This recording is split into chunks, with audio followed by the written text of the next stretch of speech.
श्री प्रशांत साहू जिनकी जेल में मृत्यु हुई है, उसके संदर्भ में कल वो हॉस्पिटल गए थे और एक एक्सरे भी उनका हुआ था, हाथ का हुआ था। उस समय कुछ ये नहीं था। अभी जो भी घटनाक्रम होगी और जो भी बातें हैं, जो पंचनामा के रिपोर्ट से और इसके पोस्टमार्टम रिपोर्ट से स्पष्ट होगा, क्योंकि बिसरा भी वहाँ भेजा गया है, फॉरेंसिक टेस्ट के लिए भेजा गया है। उसके रिपोर्ट के आने पर भी बहुत सारी चीज़ें स्पष्ट होंगी, परंतु फिर भी गांव वालों की पीड़ा को समझते हुए और उन्होंने जो कहा कि एक अधिकारी हैं, एडिशनल एसपी हैं श्री विकास कुमार, उनके निर्देशों पर उनके द्वारा भी ऐसा गांव वालों ने बताया, कुछ लोगों को कुछ उन पर प्रहार किए गए, कुछ मारा गया उनको, जिसकी प्रारंभिक तौर पर जिसको समझे जाने के लिए जेल में जब उनका प्रवेश हुआ उस समय रजिस्टर पर एंट्री मिला कि ऐसा हुआ है, उनके शरीर पर चोट के कुछ निशान मिले। और वही बात गांव वाले भी कह रहे थे। जब गांव वाले कह रहे थे तो बड़े दर्द के साथ उनका ये विषय था। और जेल में जब उसके परीक्षण किया गया, हमारे साथ डीजी जेल श्री हिमांशु गुप्ता जी भी आए हैं और उन्होंने भी उसका परीक्षण किया। आईजी साहब से भी मैंने पूछा कि इस पूरी घटनाक्रम में कौन थे मुख्यतः करने वाले, तो उन्होंने बताया कि एडिशनल एसपी में सीनियर जो एडिशनल एसपी हैं वो उसमें लीड कर रहे थे। तो जो लीड कर रहे हैं उनकी जिम्मेवारी होती है और इस जिम्मेवारी को ध्यान में रखते हुए एडिशनल एसपी विकास कुमार को निलंबित किया जाता है और जांच भी आगे इस पर की जाएगी। साथ ही साथ परिवार को 10 लाख का मुआवजा माननीय मुख्यमंत्री जी ने घोषित किया है। माननीय मुख्यमंत्री जी के निर्देश पर यह निलंबन हुआ है और आगे चार्जशीट उनको दे करके और आगे इस पर कार्रवाई की जाएगी।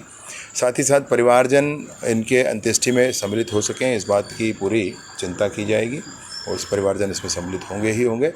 और आने वाले समय में भी परिवार जब तक आगे परिस्थितियाँ उचित नहीं हो पाती हैं तब तक शासन प्रशासन परिवार की चिंता भी करेगा, उसमें कोई बात नहीं। भैया एक चीज़ें खुलकर सामने आ रही है कि कुछ निर्दोष लोगों को भी पकड़ा गया है, ये बातें सामने नहीं, ये तो जांच का विषय है। देखिए, प्रारंभिक जो हुआ है उसको आप देख रहे हैं, समझ रहे हैं, और जो घटना हुई है उसके हिसाब से जो प्रारंभिक तौर पर अरेस्टिंग हुई है, परंतु वो जांच में चीज़ें स्पष्ट हो जाती हैं, उसमें बात नहीं है। अगर कोई भी निर्दोष है तो वो बिल्कुल छोड़ा जाएगा, उसमें कोई बात नहीं। शुरुआती दिन से ही लॉ एंड ऑर्डर की स्थिति थी, ऐसे में क्या पुलिस कहाँ चूक कर रही? शुरुआती दिन मतलब क्या? रविवार के दिन से ही लॉ एंड ऑर्डर की स्थिति। एक ही दिन का तो घटना है भाई, एक ही दिन की तो घटना है। जिस दिन घटना हुई उसी दिन रात तक सब कुछ हुआ है, अरेस्टिंग हुई है, सब कुछ हुआ है। तो जिस दिन घटना हुई है उस दिन अब एक लाश मिलती है मध्य प्रदेश की सीमा में।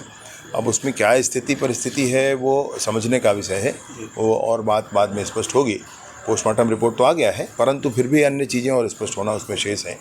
और उसमें लोगों को आक्रोश हो गया, आक्रोश होने के बाद एक आगजनी की घटना हो गई जिसमें एक व्यक्ति की मृत्यु हो गई और उसके बाद कुछ गिरफ्तारियां। जब आगजनी की घटना हुई तो उसमें काफ़ी लोग थे ये समझकर, और फिर गिरफ्तारियां हुई हैं। उसमें जांच आ जाएगा, जांच हो जाने के बाद वो स्पष्ट हो जाएगा और निर्दोष, एक भी निर्दोष ऐसा नहीं होगा जो सलाखों के पीछे होगा, और एक भी दोषी ऐसा नहीं होगा जो किसी भी कारण से किसी भी तरह से वो उसको बख्शा जाएगा, वो भी नहीं होगा।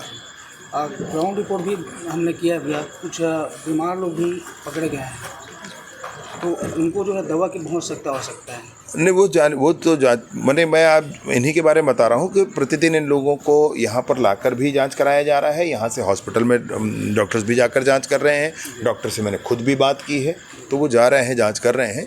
वो मामला नहीं है, मामला ये है कि इस पूरी चीज़ को किस तरीके से ठीक किया जाएगा। और मैं सोचता हूँ कि माननीय मुख्यमंत्री जी के निर्देश पर जो बड़ा निर्णय हुआ है वो पर्याप्त है सबको सबक सिखाने के लिए। सर, इसमें एडिशनल एसपी के अलावा और कौन पुलिसकर्मी दोषी है? देखिए, मुखिया को आप दोषी मानेंगे, फिर निर्देशों के आधार पर जिसने किया, तो आप वो छोटे कर्मचारियों तक, वो कांस्टेबल्स तक क्यों आप सोचो? तो निर्देशों पर है उनका मामला। तो निर्देश जिसने किए हैं उन पर कार्रवाई के लिए माननीय मुख्यमंत्री जी ने निर्देश दिया है। या जेल में जांच हुई तो क्या इसी के साथ बस मारपीट हुआ था या अन्य लोगों के साथ कुछ नहीं। जांच में सामने नहीं क्या? 3-4 लोगों के साथ के शरीर पर चोट के निशान दिखे, और जब 3-4 लोगों के शरीर पर चोट के निशान दिखे और गांव वालों ने भी वही कहा, तो प्रथम दृष्टया जो पाया गया उसके आधार पर निर्णय किया गया। उनके परिजनों से भी बात हुई है आप? हाँ, मेरी परिजनों से बात हुई है। परिजन तो मेरे अपने हैं भाई, वो उस बाहरी कोई अलग थोड़े हैं, उनसे मैं सालों का नाता रिश्ता है, सब कुछ है।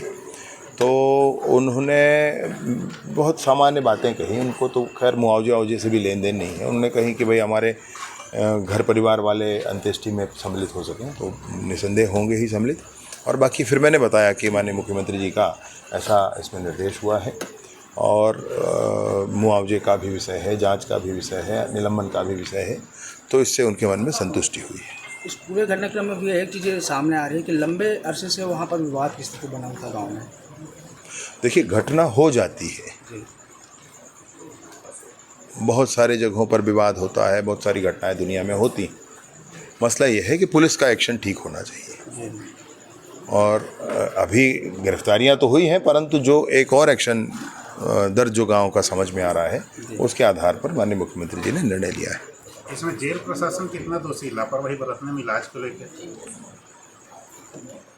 लाया गया, कल भी उनको हॉस्पिटल लाया गया है, और जेल में भी डॉक्टर्स नियुक्त करके वहाँ पर भी जांच कराया गया है, और उन्होंने अपने रिकॉर्ड में सही दर्ज किया है। मैंने यह भी कहा कि अगर 1 मिनट भी CCTV बंद मिलेगा तो सारे के सारे लोगों पर कार्रवाई हो जाएगी, ऐसा भी कहा है।